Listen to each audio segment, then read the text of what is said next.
Memory transcription subject, Governor Tava of the M.A.L Republic.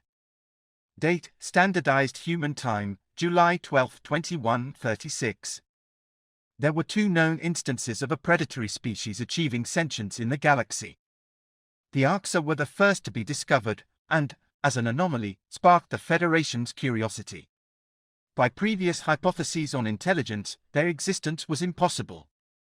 Conventional wisdom stated that cooperation led to higher thinking, which in turn led to the formation of technological societies. A predator's natural instinct for aggression should have limited their evolution. But it turned out that there was another motivator for technological progress: war. The Arxa derived pleasure from killing each other, and in doing so, managed to claw their way to an industrial stage. Their warfare was so deadly that we feared they would become extinct before we could study them. The Federation saw their cruelty, but in our naivety, we thought we could change them. If we uplifted them, there would be no logical reason for their destructive ways to persist. Thus, we made our worst mistake: we decided to intervene. It was out of our kindness that we unleashed the galaxy's worst monsters. We gave genocidal maniacs the means to escape their planet, and all but invited them to our doorstep. The Federation was an easy target to them, and they set out to claim our territories for themselves. They torched worlds, enslaved millions, and bred our children as delicacies. Our pleas for mercy fell on deaf ears. Predators had no sense of compassion to appeal to, after all. The Federation rallied together to fend them off, and began the ceaseless war for our survival. From that point onward, it was agreed that no predatory species could be allowed to reach the stars. Their kind were too great of a threat to the civilized universe. Little known to the public, scientists discovered a second predatory sapient centuries ago. Much like the Arxa, they slaughtered and committed atrocities against their own. It was visible from their broadcasts. The Federation voted to exterminate them before it was too late. But while we spent decades drafting termination plans, hundreds of nuclear explosions were detected across the planet. Our strategists concluded, with a grim sense of relief, that they had wiped themselves out. The species was forgotten, mentioned only as an asterisk to the Arx's unique predator status. Yet now, my advisors were digging every record of these predators off of the internet. There was a vessel inbound for our world, with a subspace trail pointing back to the planet Earth. Governor Tava, my military advisor, Cam, was growing more impatient by the minute. It was obvious that he wanted to be cleared for action. Please, I beg you. We must try to shoot them down. Are you certain we cannot evacuate the planet? I asked. Cam sighed. You know the answer. They were within orbital range by the time we detected them. It's already too late. I grimaced. Every FTL relay was broadcasting a planetary distress signal from the moment we identified the human ship.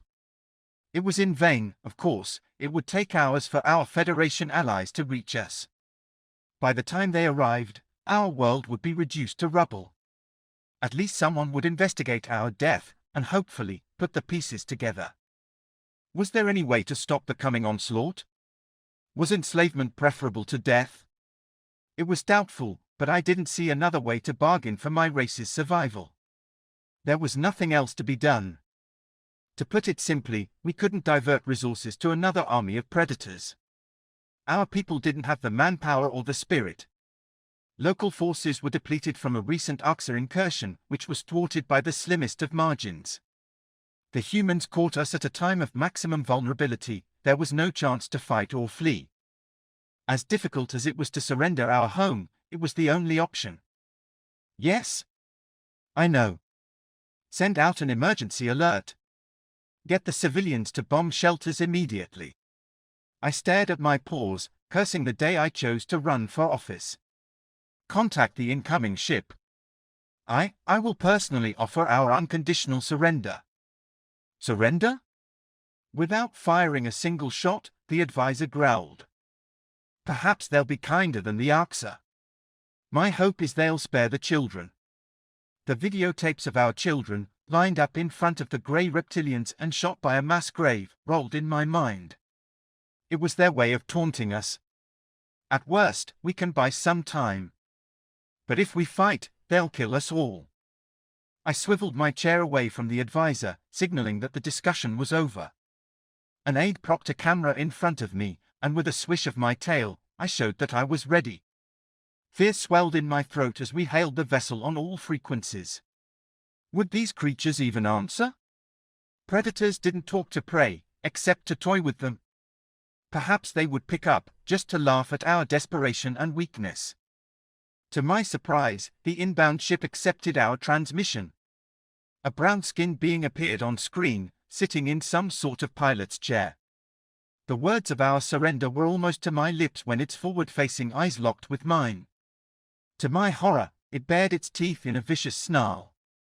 Its sharp, hungry stare halted my thought process, sending my instincts into a primal cascade. This thing was feral. The hostility was unmistakable in its expression.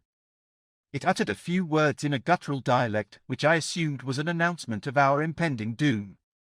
The translator tingled by my ear, pressing the meaning into my mind.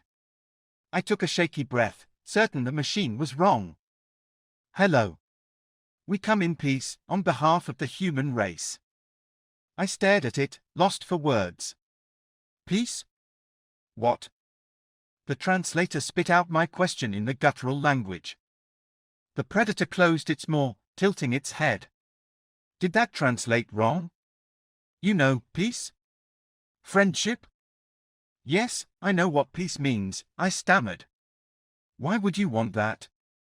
Why would you not? It seemed almost taken aback. My people have looked to the stars for a long time and wondered if there was anyone else out there. I'm happy to have an answer, and to know we're not alone. You speak of peace, but you can't keep the snarl off your face, predator. Cam interjected. What? I don't, it trailed off, as though something occurred to it. You mean the smile, don't you? I am so sorry. I didn't mean to offend you, really. Smile? What does that word mean? I asked hesitantly. It's how humans show happiness and goodwill. Our lips curve up and it rubbed its forehead with a soft appendage. Can we start over? I'm Noah. We're here on a mission of peaceful exploration. Noah really expected us to believe that flashing teeth was meant as a friendly gesture. No, this had to be some sort of twisted game. Predators didn't do peaceful exploration. They trampled everything in their path and then burned it for good measure. At least it wasn't killing us immediately. What choice did I have but to play along? So I gazed into those animal eyes and tried to keep my voice steady. I'm Governor Tava. Welcome to Venlil Prime. Thanks, the human said. I must admit, we were quite surprised to receive your transmission. Why you were? Why did you come here if you didn't detect us? We're from a planet called Earth, rich in water and oxygen. One of science's nagging questions has been the origin of life. Our mission was to examine worlds similar to our own, and yours was the perfect candidate. You suspected we had the conditions for life, then? Well, yes, but every reasonable scientist back home thought our first contact would be a primitive life form. Finding a single-celled organism in your oceans would have been a major victory. Why would you care? We were starting to think we were the only instance of life arising.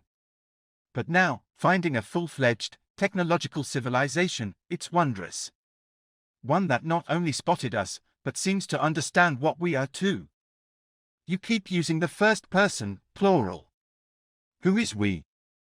Of course, where are my manners?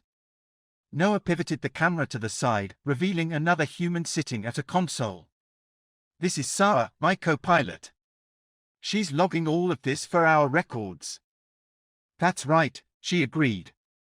I'm not much of a talker. But Noah runs his mouth enough for both of us, anyways. The captain's eyebrows shot up.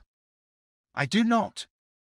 For a brief moment, watching their playful banter, I saw a kindred intelligence in them. My logical brain kicked in a second later, and the illusion dissolved with a cold certainty. Those predators aren't searching for life for science, I chided myself. They are looking for prey. It's an interstellar hunting expedition. This was the humans' first realization that other intelligent life existed. All these measured words were a way of testing the waters, searching for any signs of weakness. We couldn't clue them into the fact that they were different. Perhaps if we kept it together, with minimal indications of empathy or fear, they would leave of their own accord. Despite my misgivings, our best bet might be to treat this like an ordinary first contact situation. What would you say to seeing Venlil Prime firsthand? As esteemed guests of the Republic, of course. Noah's eyes sparkled. It would be an honor. Date, Standardized Human Time, July 12, 2136. A shiver crept down my spine, and it wasn't only because of the frosty air. The thought of standing in close proximity to a predator made my skin crawl, but it was too late to turn back now. All I could do was watch, with mute horror, as the human ship powered down, and a landing ramp unfurled. The primates marched onto Venlil soil, and I suppressed a whimper. This felt like a nightmare I would wake up from at any moment. Noah and Sarah marveled at their surroundings with wide-eyed fascination. Their gaze lingered on the intricate mansion behind them, then shifted to the city silhouette in the distance. The way they physically rotated their head to look around was uncanny. The menacing eyes of a predator didn't quite offer the peripheral vision we enjoyed, that much was clear. There was no way they were appreciating the beauty of our architecture. An ominous thought crept into my mind, were they only landing to scout an invasion? Noah's eyes landed on our diplomatic envoy, and he stalked toward us without further hesitation. There were a mere 3 individuals present, me, Cam, and my diplomatic advisor, Chelm. I knew it was a pitiful showing, but it had been next to impossible to persuade anyone to tag along. Listen, I hissed. We need to act normally. No fear, and no emotion. Cam flicked his ears in disgust. I can't believe you invited them here. We are buying time for the Federation to arrive. But how can you even look at them? You want to speak to those creatures for hours? Of course not. But the other option is another war with predators, and we see how well that's worked out with the Arxa. If there is a slight chance to avoid bloodshed, I will take it. Happily. We should have blasted that ship out of the sky while we had the chance. If you expect me to welcome these humans with open arms, that's not going to happen. You are not to antagonize them. Are we clear? I growled. Cam huffed, and I feared that was an answer of itself. There was no time to persuade him though, as the 2 humans had closed within earshot. I prayed that the advisor would come to his senses and keep his thoughts to himself. We needed to put our best foot forward if we wanted to get rid of the beasts peacefully. Keeping up the appearance of strength was important, if only to discourage the humans from decimating our home. Trying to rile them up was a different story, that was nigh suicidal. Predators thrived on the assertion of dominance, so I doubted they'd turn down a blatant challenge. Governor Tava. Noah stopped a few paces away from our group and flashed his teeth. It's lovely to meet you in person. My heart pounded, fear coursing through my veins like a dreadful cocktail. There was not a worse visual cue in the galaxy than flaunting one's fangs. The threat it communicated felt much more tangible in person. I swayed on my feet, trying to fight off the lightheadedness. A thud sounded beside me, which I realized was Chelm hitting the pavement. My diplomatic advisor fainting was not a good look, I knew that. Even Cam had his ears pressed against his head, earlier bluster forgotten. Wonderful, I thought. So much for behaving normally. Noah's eyes stretched wide, and his mistake seemed to dawn on him. He quickly covered his mouth with a hand. Sorry, the predator captain muttered. I didn't mean to startle you. Are they okay? There was no way to salvage the optics of this one. The humans definitely realized we were afraid of them at this point. I don't think my plan could have collapsed in a more disastrous manner. The initial idea of surrendering crept back into my mind. Whatever their ulterior motives were, there was nothing to deter them from taking what they pleased. The strange thing was, Noah seemed more distraught than amused. This species was slower to pounce on weakness than the Arxa. Perhaps there was still a chance to salvage the meeting or explain away the behavior. I flicked my ears, trying to calm myself. Yes, he'll be fine. This is just a bit overwhelming. Aliens landing on your planet. That must come as a terrible shock. Sarah exhaled heavily before scribbling something on her notepad. You're handling this quite well, all things considered. I can't imagine what this would be like without your translator, Noah said. Please, forgive us.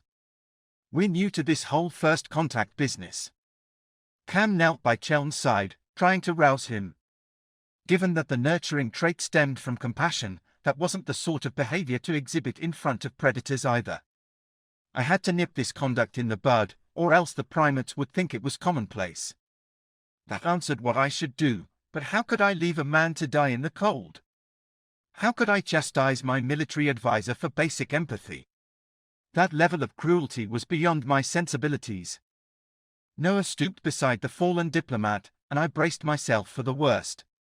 Predators placed no value on sentient life, not even their own. The Arxa taught us that much. It was obvious the human thought we should abandon Cheln, rather than allow weakness to tarnish the gene pool. How can I help? Were the only words that came out of his mouth. I gaped at the human in disbelief, certain I had misheard. Where were the derisive comments, making light of Cheln's condition? You've helped enough, Cam spat. Noah lowered his head. I'm sorry. It was an accident. It's all right, I jumped in, before a quarrel could break out. I apologize for my advisor's behavior. He's a bit on edge.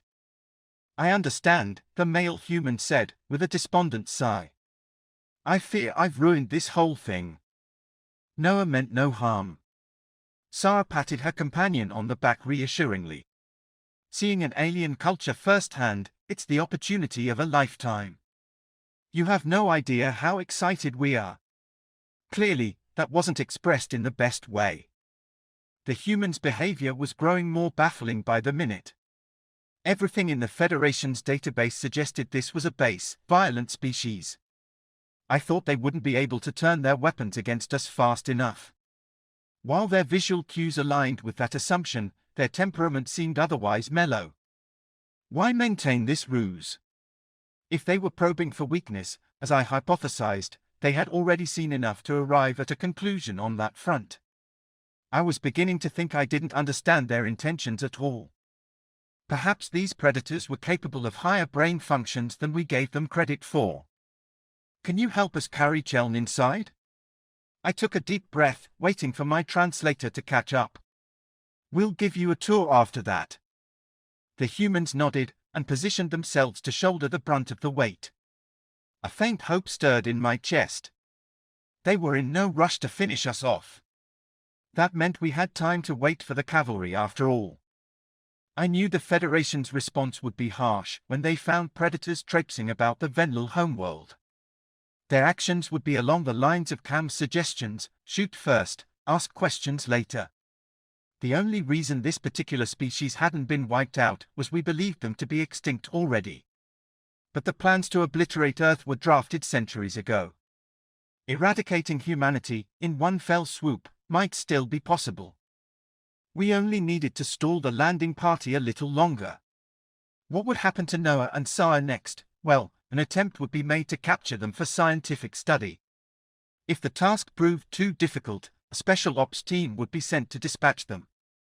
A strange guilt tore through my stomach at the thought of the humans tied up in a lab. It was a misguided sense of empathy, but they are predators. They survive by killing species lower on the totem pole. They literally eat flesh, I scolded myself. These humans slaughter each other, all the time, anyways. Thanks for your hospitality, Governor. Sarah cleared her throat, locking eyes with me. I can tell our species will be great friends, one day. The mere sight of these creatures disgusted me, but what if we were wrong about them? Wasn't my intention to avoid bloodshed? Yes, friends. I flicked my ears in agreement and tried to bury my conscience. I hope we will be. Date, Standardized Human Time, July 12, 21:36.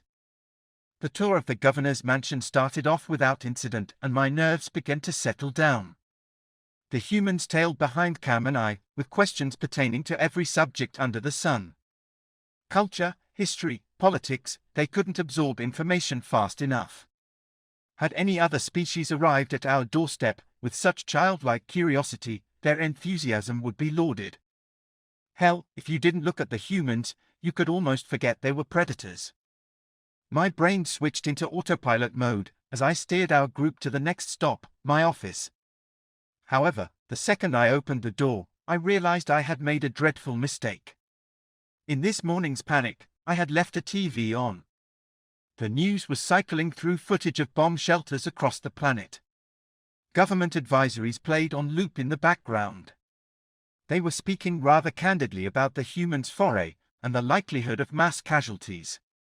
I scrambled to turn it off, but it was too late. The humans wandered over to the screen, staring in silence. They hadn't been this quiet since we started the tour. Seeing masses of people, huddled together, crying, must have stirred something in them. I was wondering why there were so few staff here.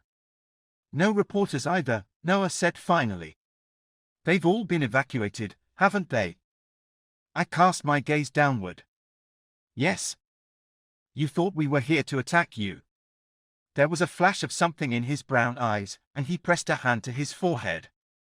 My God, Sarah, you see how they look at us. I think they still believe that. Is that true, Tava? Sarah asked. What do you think is our purpose? Panic fluttered in my chest.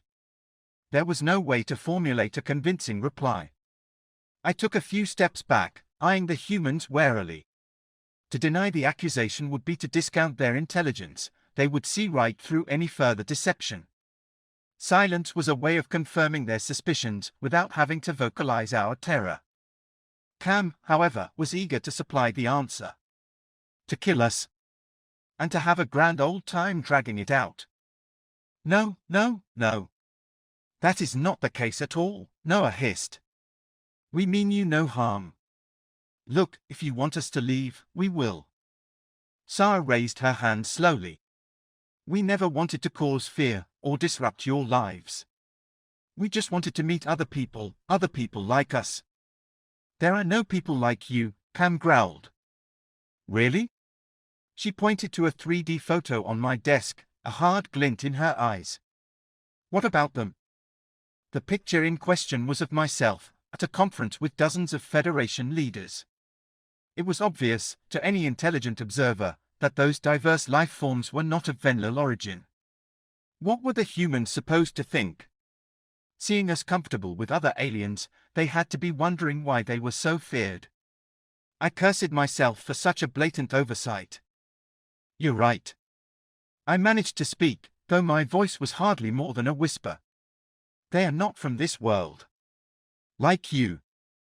Noah cleared his throat. How many intelligent species are there that you know of? How did you find each other? I hesitated. If the humans intended to purge the galaxy, news of the Federation's existence would give them a starting point.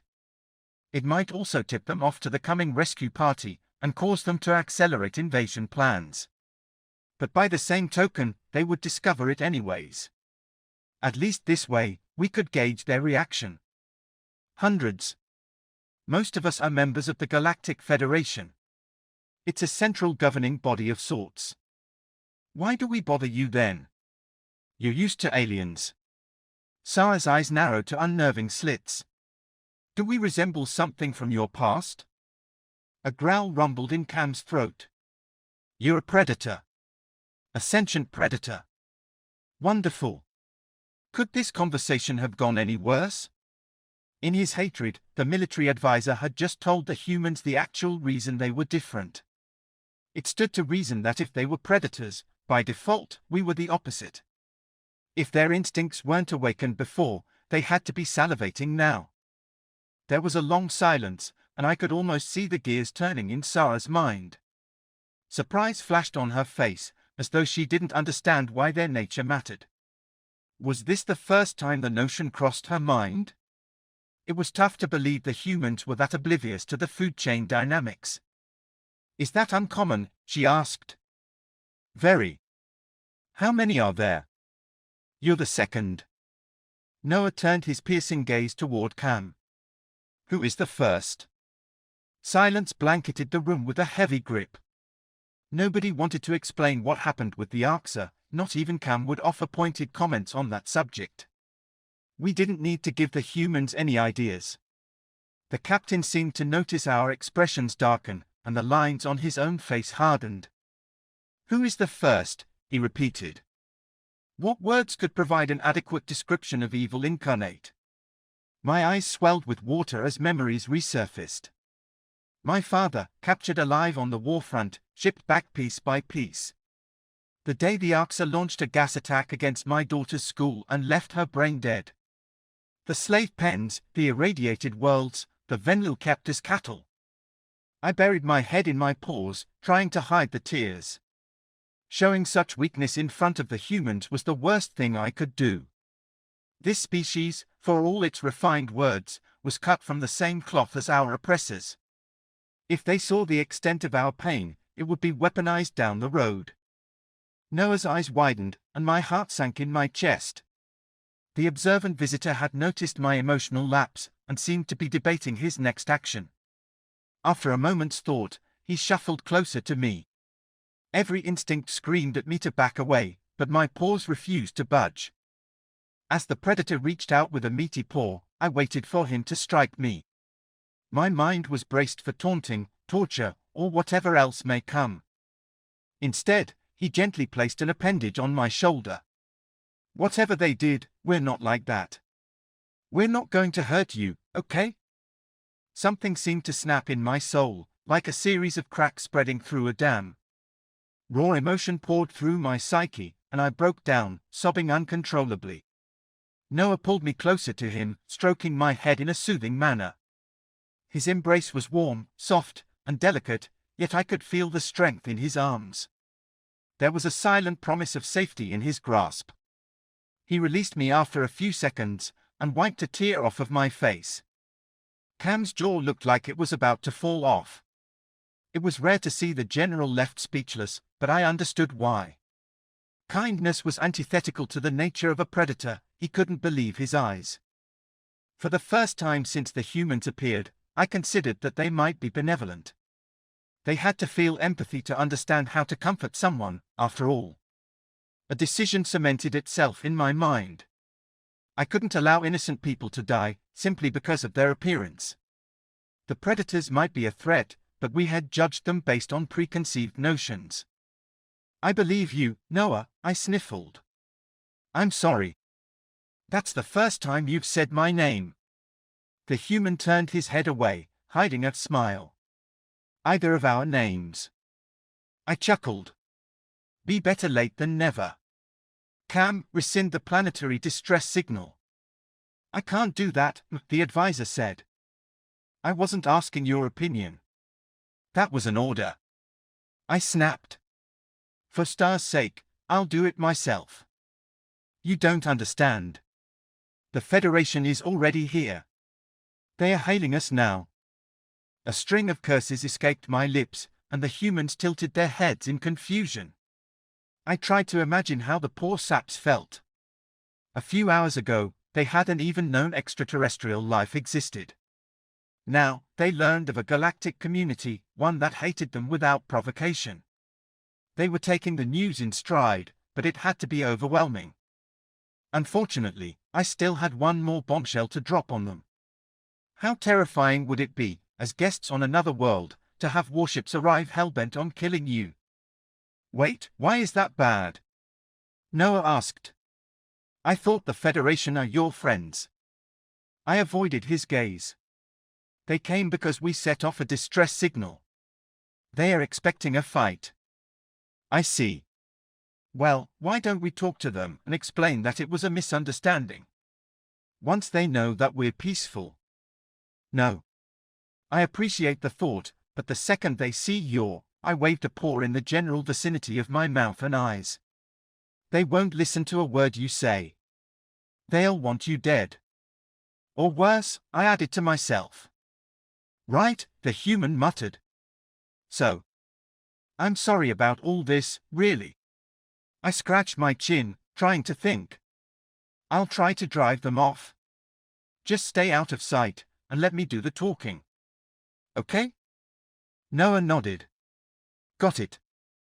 I took a deep breath.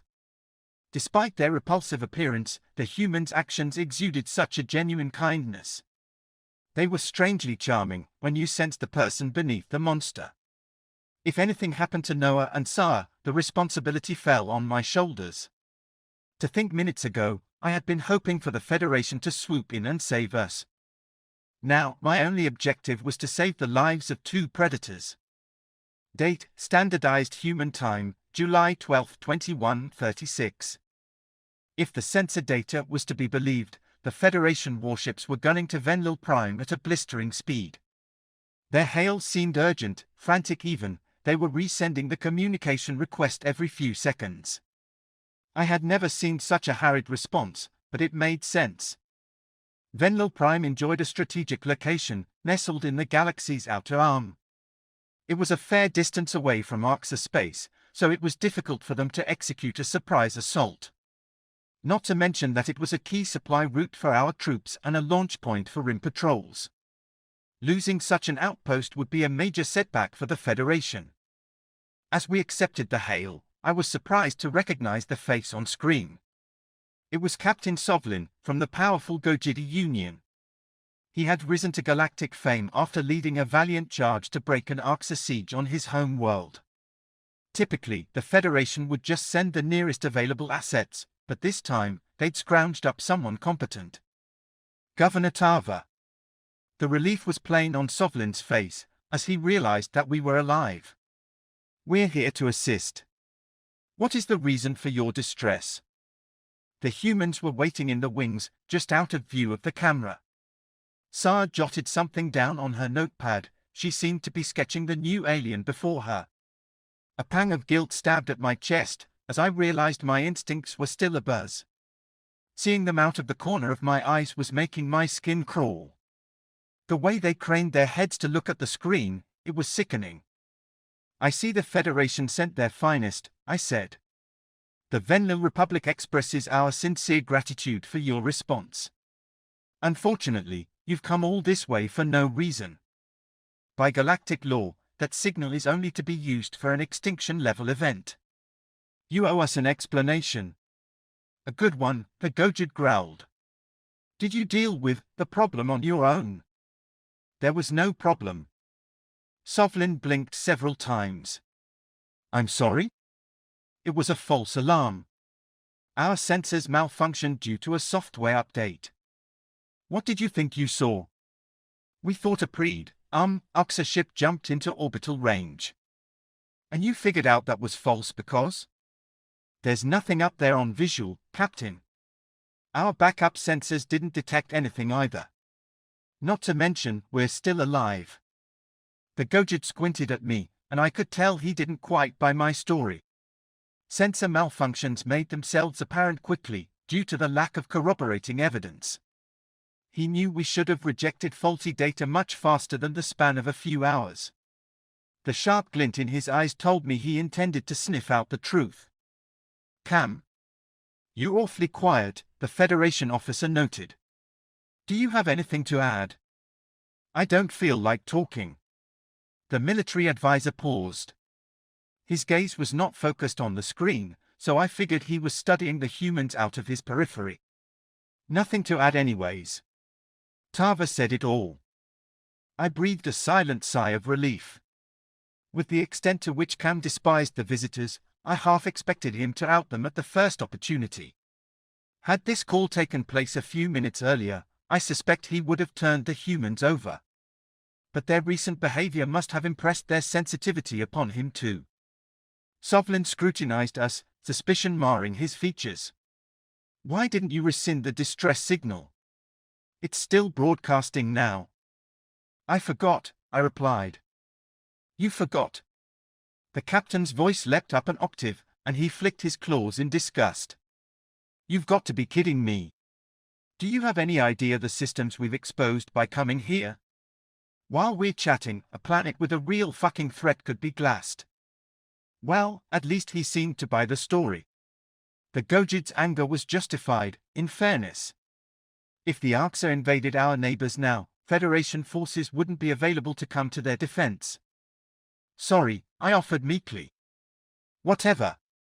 We'll need to scan the subspace readings ourselves, Sovlin said through gritted teeth. For our logs. I swallowed. If the Federation took the measurements themselves, they'd find ample evidence of human activity. The realization that we were hiding predators would horrify a seasoned veteran like Sovlin. With the amount of exposure he had to the Greys, he wouldn't accept the possibility that predators could be more than animals. In all likelihood, he would assume we were acting under duress, no matter what we said. Ships would be requested to bombard Earth the second the trail was identified. That will not be acceptable. It'll only waste more of your time and energy. I straightened and tried to make myself look confident. There is no need for a formal survey. Is our word not enough for your report? Standard protocol dictates. People are freaked out enough from the false alarm. The last thing they need to see is a Federation armada frolicking around in the atmosphere. You called us, Tava. I'm going to do my job, and then I will leave. You'll leave now. Your ships are not welcome here. If you enter our orbit, you will be fired upon. Sovlin's milky eyes glowed with hatred. Go ahead then. Fire away. You wouldn't dare. The indicators plotting out the Armada's position crept toward our homeworld, and I sighed in dismay. The last thing I wanted was to be trading missiles with our Federation allies, but we might not have a choice. It seemed that Sovlin would barge into our territory all the same, since he had the firepower to disregard our warning. He figured we'd give in to simple, brutish intimidation. I gave a few tail signals to Cam, indicating for him to detonate missiles just short of their formation. This was an irreversible step, firing upon our longtime allies. The Federation would, at best, abandon us in the fight against the Arxa. Was I damning our species to extinction? I mean, what were the chances that the humans would protect us? Hell, I still wasn't positive they wouldn't drop the facade the second this fleet was gone. We should be grateful if they didn't murder us all themselves. Ves. Captain Sovlin wrenched his claws in shock as the computer warned him of inbound missiles. He barked at the crew to reverse course and divert power to shields. Then, he relayed orders to the rest of the fleet to fall back. I thought he'd forgotten the video call was open until he shot a blistering glare at the camera. You shot at us. The Gojid stared at his weapons console, as though considering whether to return fire. You actually shot at us? That's an act of war. That was a warning shot. We don't want to hurt you, but we will, I hissed. How can you be so ungrateful? After all that we've done for you, he spat. I'll be recommending sanctions in my report. And the next time you call for help, we'll let the Greys eat you miserable fucks. The feed cut out abruptly, and I sank to the floor in relief. There would be hell to pay at the next Federation summit, but at least our mistake had been undone without bloodshed. It remained to be seen how the humans would reward our gamble. Their body language betrayed little emotion. What if the astronauts were cross with us? We had plotted and nearly gone through with their execution, after all. They're gone. I turned to face the predators and prayed that we made the right decision. You're safe now. Noah clasped his hands together. Thank you, both of you. You didn't have to protect us. I hope the consequences aren't too severe. That guy sounded pissed. It was worth it. Did you see the look on his face? Cam chuckled. Noah's lips curved up, and a rumbling sound came from his chest. It sounded like growling, but my translator was insistent that it was laughter. The way predators conveyed emotion left a lot to be desired. My logical brain agreed with the machine, but my instincts weren't as convinced. Sarah jabbed an elbow in her partner's stomach. What did they say about smiling? That hurt, he protested. I can't help it. Cam made me laugh. The military advisor flicked his ears. What can I say? I'm a funny guy. Funny or not, Sovlin wasn't playing. The Gojids have a lot of pull with the Federation, I muttered. We just burned a serious bridge. Can you patch things up down the road? Sarah asked. After decades of groveling? Sure. I sighed, shaking my head. But enough of that. We need to talk. The female predator nodded. What about? First off, do you still want to be here? We've been terrible hosts. I understand if you rescind your offer of friendship after what we put you through. It takes more than that to scare us off, Tava. I'm happy we could work through our differences together. Sarah was well-spoken, same as her partner, but I couldn't shake the lingering doubts. If our species were to make an honest attempt at friendship, disclosure of Arxa history was a must. A secret that abhorrent couldn't fester between us, especially when it would be the subtext of all our interactions. When the humans learned what the Arxa had done, they would realize their own species' untapped potential. The tales would trickle back to Terran leadership and circulate amongst the populace. What if it inspired them to take up the torch? It wasn't too late to change their mind on harming us. How deep could a predator's compassion run, anyways? I drew a shaky breath. We never answered your question about the first predators we encountered. I think we owe you a proper explanation. You don't owe us anything, Noah said in a soft tone. If you're not ready, you don't have to talk about it. My resolve hardened as I met the male human's eyes. I recalled the horror in Noah's voice when Cam suggested they were here to kill us all. The feel of his rough thumb wiping saline from my cheek. Those weren't the actions of the Arxa. These were people with intelligence and emotion. I want you to know everything. Are you sure that's a good idea, Tava? Cam asked. Yes, I am. I have to believe that the humans are worth the risk we're taking. I could feel my heart rate accelerating, despite my confident words. The mere thought of the Greys conjured fear and dread. The first predators were the Arxa. The Federation has been at war with them for centuries. The male human raised an eyebrow. All of you against them? And it's not enough, I responded. Noah, they've hunted 20% of all sentient species to extinction. In this galaxy, anyways. His predatory eyes widened. Why? They kill for pleasure. They want us to suffer.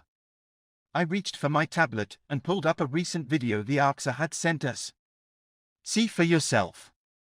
Noah pried the device out of my paws, and Sarah leaned in to look at the footage. It depicted a group of Arxa guards, laughing as they released farm-raised Venlil pups from their pen. The reptilians wanted to hunt their meals. To watch their prey squirm in terror. The younglings had their eyes gouged out, and if they didn't run fast enough to amuse the guards, they were prodded with an electric rod. As the Arxa clubbed a pup repeatedly on screen, making sure to break all of its limbs first, I watched the humans' reactions. At first, they seemed shocked, but then, their countenance morphed into something else. Their faces contorted into a mask of pure hatred, eyes dilated, lips curled back, neck veins bulging. There was the predator that had been concealed with such care. I was suddenly more inclined to believe that a smile was their friendly expression. The humans either had a sudden desire to eat us, or were livid at the treatment of our people. I hoped it was the latter. This is how they treat prisoners? Children at that? Sarah asked. Children at that. She seemed to implicitly understand that made it worse. Prisoners? No, that's a farm. Cam eyed the humans warily, but his tone had lost its edge. The hardy species become slaves, the ones that taste good become food, and everyone else gets their planets blown to smithereens. Noah passed the tablet back to me. I flinched at the iciness in his glare. Send us everything you have on the Arxa, he said. There's a human concept I'm sure Earth would love to teach them. I stared at the angry predator. And what is that concept, exactly? A toothy smile crossed Noah's face. We call it karma. Date, standardized human time, July 13, 2136.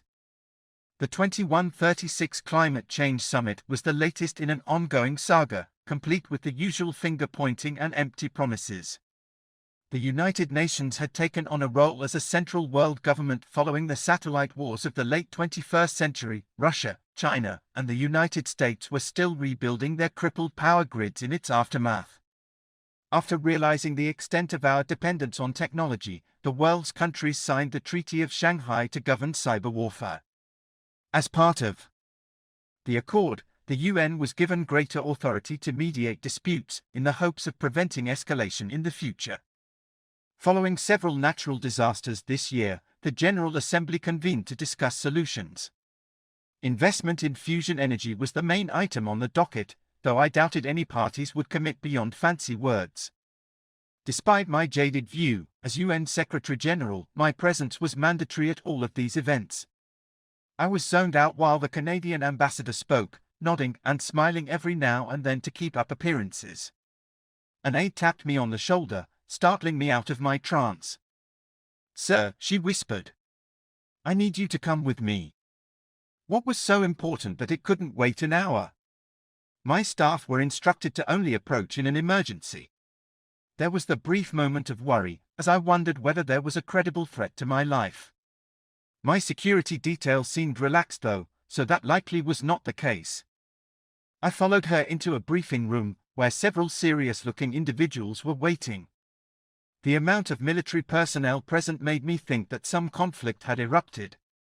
The strange thing was that representatives of various space agencies were present, including ESA, NASA, and CNSA. The gears started to turn in my head. The first extrasolar mission had departed a few weeks ago, but they weren't supposed to return for months. Something must have gone wrong. I settled down at the head of the mahogany table. Quite the crowd we've got here. Could someone please fill me in? The Odyssey crew made contact with extraterrestrials. A short-haired woman in a leather jacket passed me a folder. Her name tag read Dr. Kuimper, SETI. They call themselves the M.A.L. According to our new friends, there are hundreds of other intelligent species out there. We're not alone, Mr. Secretary. This is the biggest news of all time. I leafed through the dossier, taking a moment to process the news. The first page was a grainy image of the astronauts, standing with a group of M.A.L. The aliens were bipedal, like us, but that was where the similarities ended. They had woolly grey fur, side-facing eyes, and spindly legs that bent inward. I wasn't even sure if they had noses. Any information released to the public needed to be handled with the utmost care. Science fiction had gotten people used to the idea of aliens, but the revelation of hundreds of species at once. That would shatter any notion of humanity being special. Some people would be frightened, and we needed to make sure they looked to us for the answers. The last thing we needed was for conspiracy theorists and UFO hunters to take control of the discussion. The situation could devolve into a panic fast. Not to mention how delicate communication with the aliens would be. Their culture was entirely new, we could offend them without even realizing. It was no small task ahead of us, learning their language, establishing diplomatic relations, and monitoring potential threats. It would be the work of an entire generation. I count at least 40 generals in this room, which seems unnecessary, I said at last. Are the aliens friendly? Dr. Kuimper frowned. It's not so simple, I'm afraid. What do you mean? That shouldn't be a hard question. I had been expecting a yes, not a non-committal reply. My heart sank as her implication hit me. Either they are friendly or they are hostile. The aliens are friendly, except for one species. That species is at war with the rest of the galaxy, and they are quite the formidable foe. They wiped out 62 worlds, and fighting them has cost billions of lives. They destroyed 62 planets, by themselves. Jesus Christ. Please, tell me you're kidding. I wish, sir. There's a full brief on the page labeled ARCSA in your file. There's also footage of them committing every war crime in the book. I mean, they literally eat children. Shit. Let's face it, we're barely spacefaring. We need to hammer out alliances with the other aliens, pronto. I want every diplomat relegated to this project. Well, that's the thing. Dr. Kuemper gave me an apologetic smile, as though she was about to give more bad news. How could this get any worse? The Federation is afraid of us. The Venlo governor thinks they wouldn't want our friendship, even with her blessing. In fact, she says they might attack us on sight. Why exactly? I asked. Humans are predators, and the only other intelligent predator. Let me guess. The ARCSA, I sighed. The SETI researcher nodded. With a heavy heart, I leaned back in my chair. Humans could be petty and violent, but even on our worst days, we didn't eat children. You could at least give us that. A bitter smirk played at my lips. So I'm hearing not to invite the Venlo to the family barbecue. Yes, Doctor? Dr. Kuemper stifled a laugh. And not to make that comment to them either, sir. I doubt they'd be amused. The poor furballs thought we were there to kill them. But we won them over, didn't we? Are you certain we can't bring the Federation around too? I don't like the odds, us taking on a technologically superior species alone. I'm positive. Tava was quite emphatic. Our astronauts say her primary concern was for the safety of Earth as a whole. She believes there could be some drastic overreactions. After what they've been through, I can't say I blame them. In that case, humanity shouldn't expect a welcome party from our neighbors. It was a shame our evolutionary link with the ARCSA precluded that possibility, or even the prospect of civil relations. The fact that first contact hadn't ended in violence was miraculous, by the sound of it. Things could have fallen apart without the astronauts ever realizing why. We'd know only that the aliens attacked a research vessel without cause. This would be a very different briefing. I made a mental note to give Governor Tava a proper thanks for staying her hand and filling us in. While I didn't want to rule out swaying the aliens, gambling with Earth's security was out of the question. Mankind were on our own against a genocidal scourge. Well then. This is the rare occasion I'm open to suggestion from the peanut gallery. My eyes locked with the American and Chinese generals, who appeared to be discussing something. Do you have a proposal? General Zhao cleared his throat. It's not all bad news. From what we've seen, the Federation's tactics and weaponry are subpar. We should spend a few months building a proper fleet and running joint exercises. I think if we catch the ARCSA by surprise, we might stand a chance. I agree. General Jones offered a supportive nod, and I raised an eyebrow at her. This might be the first time I'd seen the US and China work together since the war. Once we're ready, UN forces can coordinate an offensive. We've found several potential targets, including planets where sentients are bred as food. A ground assault is the perfect way to test our forces without showing our hand. We don't want to overcommit, General Zhao added. If we can liberate some Federation citizens and bring them home, it might buy us some goodwill. We all agree that these ARCSA are a menace, but I must ask. Should we really get involved at all? I paused, choosing my next words carefully. So far, they've left us alone. By launching an attack, we'll be announcing our presence to those monsters. We drag Earth into a galactic war and risk untold human lives. Do we chance becoming dead world number 63 for a bunch of aliens who hate us? In my opinion, they'll come for us eventually. We either fight them now or we fight them later, General Jones replied. The difference is, if we choose later, we won't have anyone to stand with us. The Federation is not faring well. I grimaced. The ARCSA's sadism was bound to awaken unsavory sentiments when it was plastered across the airwaves. How are we going to prevent widespread hysteria? My original plan was to break this discovery to the masses gradually, but with such a serious crisis, people deserved fair warning. After all, humanity's existence hinged on the decisions that were made today. I hope the public could handle the truth. If we're going to do this, we need unity at home. People need to know what they are signing up for.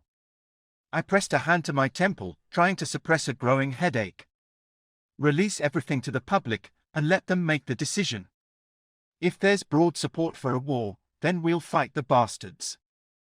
Perhaps the revelation of aliens would make us set aside our differences and face this threat as a united species. As far as I knew, Earth only had one chance to get this right. Date: Standardized Human Time, August 21, 2136. The first humans to appear on a Venlil broadcast were concealed by a vac suit and did not speak a word. The watching world had just crawled from our bunkers, only to find our leaders linking arms with predators. The immediate closure of the borders was the sole thing that prevented a mass exodus and word from getting back to the Federation. There was a great deal of skepticism from the public, as Governor Tava proclaimed that these beasts were peaceful. We were all waiting for them to throw a lot in with the Arxa and prove her wrong. Instead, the United Nations pledged military aid days later and showered Venlil Prime with food donations. Our citizens slowly warmed to the primates, touched by their outpouring of generosity. The sum of their good works quieted the voices calling for human extinction, for the most part. The Terran astronauts were relentless too, on a television tour espousing peace. Their behavior reflected well on their species as a whole. But at the end of the day, few wanted to meet a predator in the flesh. As human volunteers took to the stars, the scientific communities of two worlds worked to smooth over our first interactions. We found ourselves inundated by Terran entertainment, granting us a peek behind their bestial exterior. The first literature Earth shared with us was Frankenstein, which I'm pretty sure was a thinly veiled analogy. How do you convince the world that you're not a monster when they decide with a single glance? The scientists decided it would make a difference mentally for us to bond and to see them as people. A program was launched to talk to a human via text chat, no videos or images. Their appearance was the stuff of nightmares, so it was easier to start without that in mind. Out of morbid curiosity, and perhaps some pity for Frankenstein's wretch, I had volunteered. The human I spoke to was named Marcel. He was a soldier with a dry sense of humor, a passion for environmental causes, and a philosophical mind.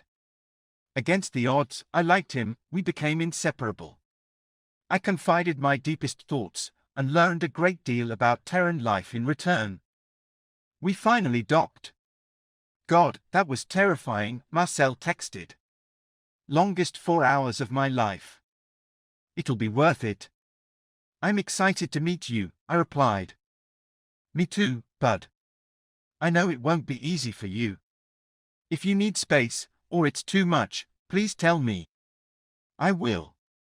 After weeks of distant communication, the final phase was exposure therapy. The plan was for us to room with our human counterpart for several days. I would be alone with a predator with no escape.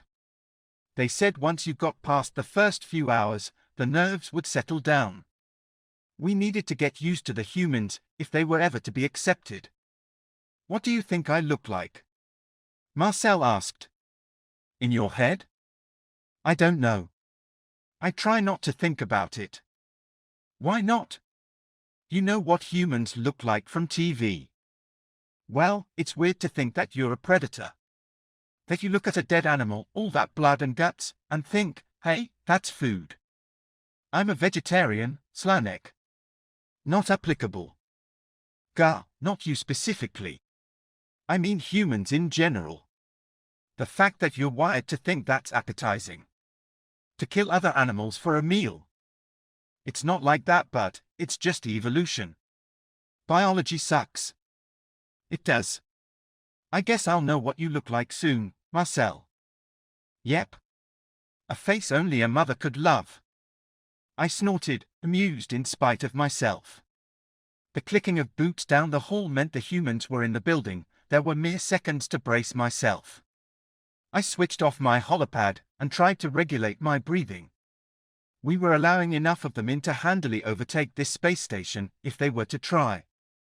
These were social predators, so perhaps encouraging them to travel in packs wasn't the best idea.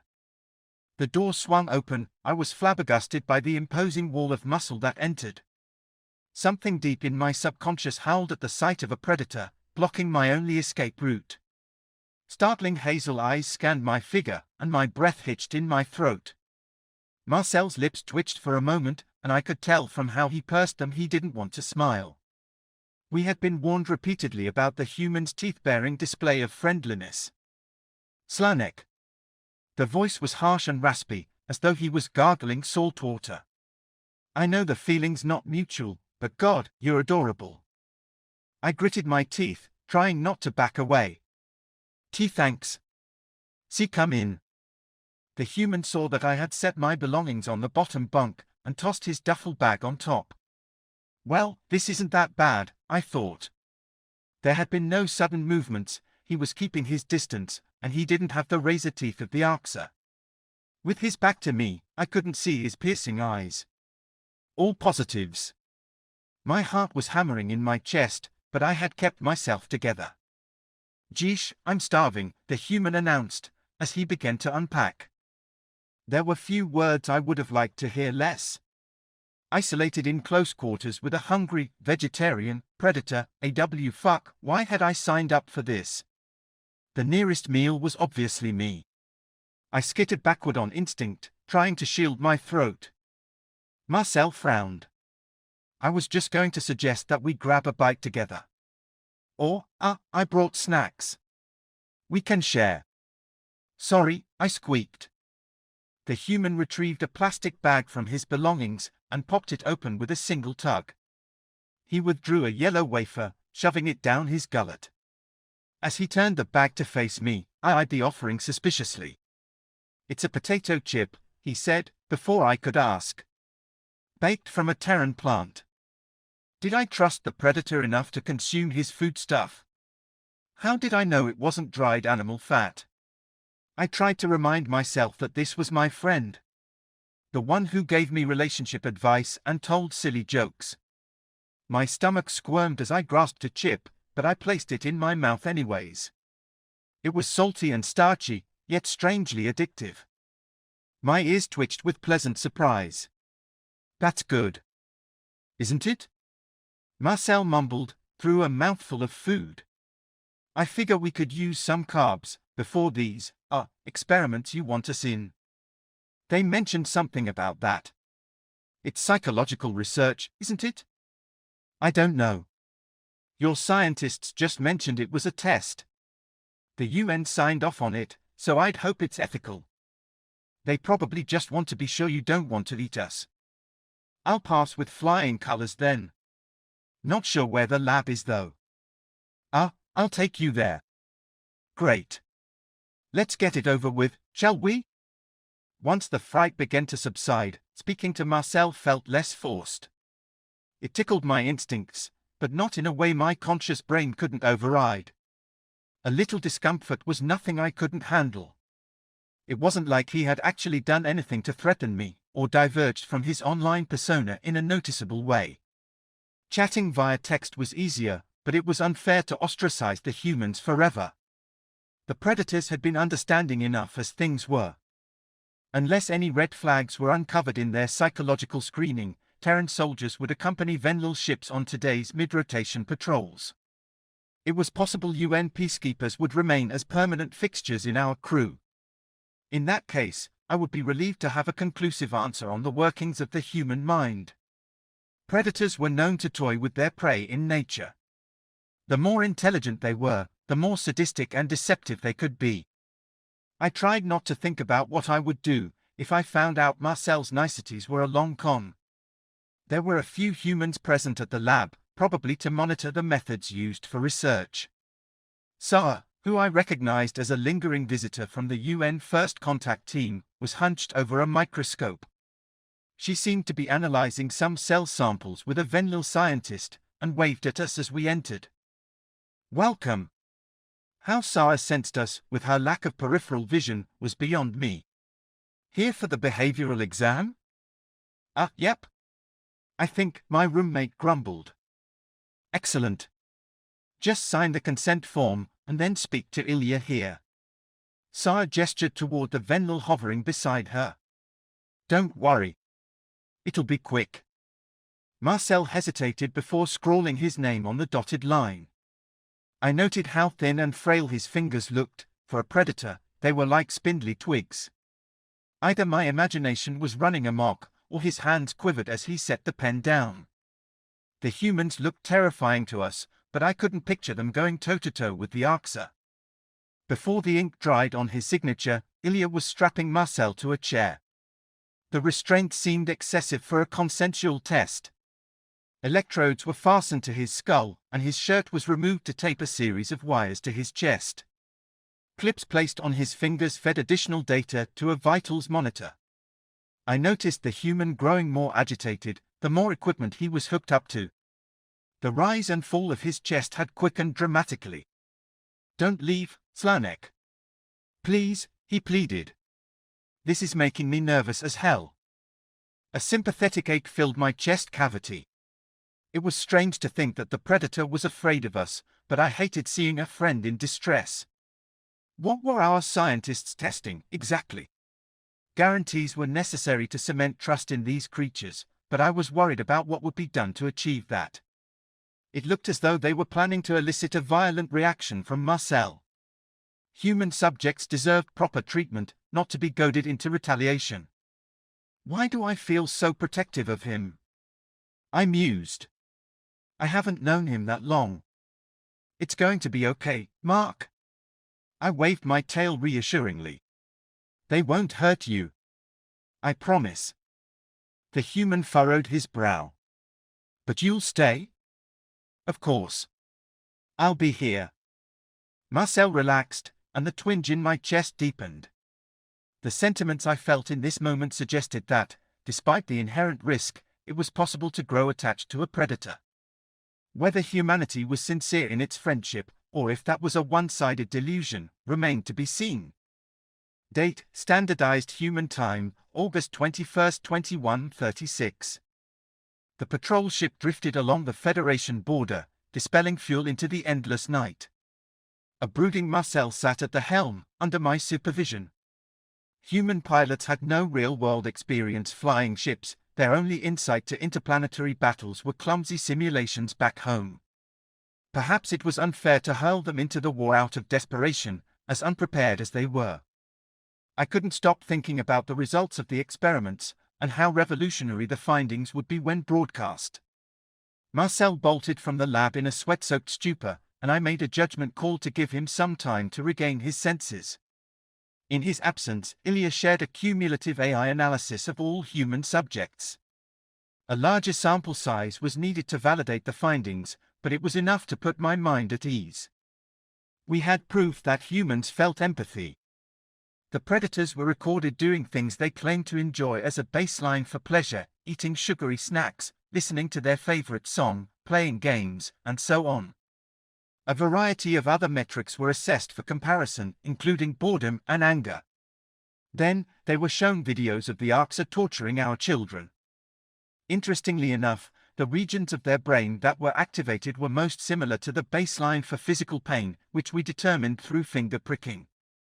Some human participants were so disturbed by the videos that they had to leave the room. That even manifested itself in physical symptoms, such as elevated heart rate and vomiting. Much to my relief, the restraints proved an unnecessary precaution.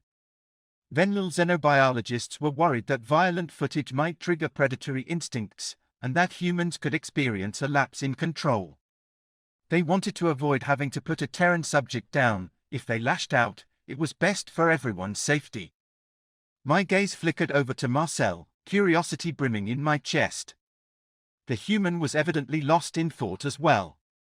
His face was bright red, as he cast a smoldering stare at the floorboards. I was worried he was going to rip his own hair out, with how he was tugging at the coarse auburn strands. Perhaps I should leave it alone, but I was dying to know his thoughts. If I may ask, what frightened you about our scientists? I blurted out. Did you really think they would hurt you? We don't have the same disposition as you. You're going to laugh, but most of our old myths about aliens, yes? Well, they involve us getting abducted and experimented on. Hey, for all I knew, you were testing how humans react to torture. You think we're that barbaric? Our scientists just want to help you fit in. We need conclusive evidence of your empathetic capacity. Else, we'll never silence the doubters. I don't see why we needed to prove, yet again, that we're not the answer. Humans haven't done anything to you. You're a contradiction of hundreds of years of scientific thought, Mark. Not to mention, certain groups in the Federation won't like you, much more than us. They'll demand proof, and I'm not sure even the finest scientific rigor will withstand their scrutiny. It's not fair. I know. The human was silent, directing an intense glare at the scanner feed. The subspace readings were blank, with no indicators of activity beside our own. If there was anything to be gleaned, it wasn't on an empty screen. Maybe the experiments had jarred something in his personality after all, because I never remembered him being so sullen online. If we needed to abandon the patrol and return to base, I'd like to know sooner rather than later. Before he endangered himself, or others. Are you all right? I patted the human on the shoulder, and felt him stiffen beneath my paw. I know that footage disturbed you, and I'm sorry. Marcel sighed. No, I'm sorry. I'm furious, but not with you. I want to wring my hands around an ox's neck. I don't see how that would improve anything. At least I'd be doing something. You're here. You're protecting us. Yes. Someone has to put a stop to their reign of terror. There's been no issue recruiting people back on Earth. The way the Greys get off on tormenting children, it sickens us. Why are they like that? I wanted to ask you that, Mark. We believe that predators evolved through warfare. Killing and cruelty, isn't it a survival advantage to you? Well, killing, yes. Killing the competition, or the dangerous things that lurk in the night, I suppose that's how we became predators. We aren't natural ones, you know. We were once prey animals, same as you, using our cooperation to survive. What? And you chose to be like them? Yep. I won't pretend we're cute and cuddly like you. Some people have walked ghastly paths throughout our history. There's plenty of blood on our hands. But in modern times, we have rules for war called the Geneva Conventions. The Arx's methods are dishonorable and pathetic. Before I could inquire as to the nature of these Geneva Conventions, shrill alarms blared from the ship's computer. 9 indicators popped up on the scanner feed, suggesting inbound Arxa bombers. The flurry of activity, when the humans arrived, must have piqued their interest. The reptilians love to target weak links, and an isolated station such as our lodging was just that. There were countermeasures, developed over the centuries, but I didn't know if they'd be sufficient today. Our onboard AI could map the enemy's trajectory, then time a warp disruptor pulse with that information. Once we knocked the Greys out of hyperspace, our directive was to scamper off until reinforcements arrived. Slowing the Arx's progress bought valuable minutes, even without a confrontation. It could mean the difference between catastrophic loss of life and a successful defense. I switched on the comms link. Prime outpost, we're reading 9 Arxa bombers en route. Figure they have you as their target. Fuck.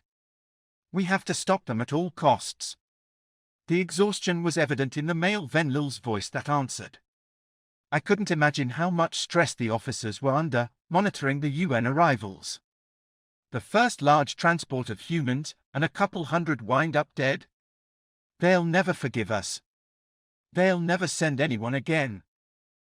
Sir, my human partner can hear you, I said. Oh. Right. This is General Cam from Venlil Command, we copy you. I'll ask the humans to position their so-called fighters on an intercept course while we evacuate personnel here. Stall for time if you can. I drew a shaky breath. Yes, sir. We'll do our best. Nausea swelled in my throat as I synced the ship computer with the disruptor beacons lining the border. My mind strayed to its usual dark corner, replaying my brother's funeral. The shock was still as fresh as it was months ago, when I first learned that his transport ship was gunned down. There wasn't a trace left to remember him by, no body to recover. Would I be the next to fall by the Arx's claws? Every instinct told me to flee, to put as much distance between us and those monsters as possible.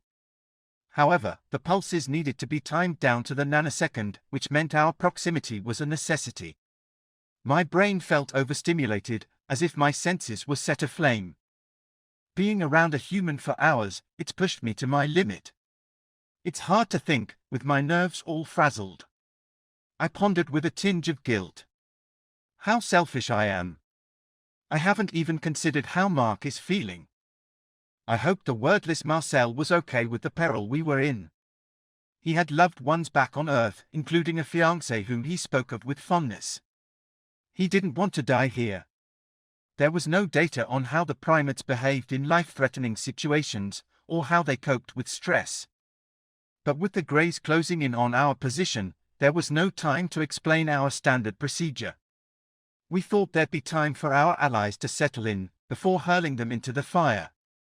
Hopefully, humans had solid self-preservation instincts, and could use their cleverness to fill in the blanks. Those bombers were about to become quite real. There were no visible signs of distortion as our pulse detonated. The RE's calculation was silent and flawless.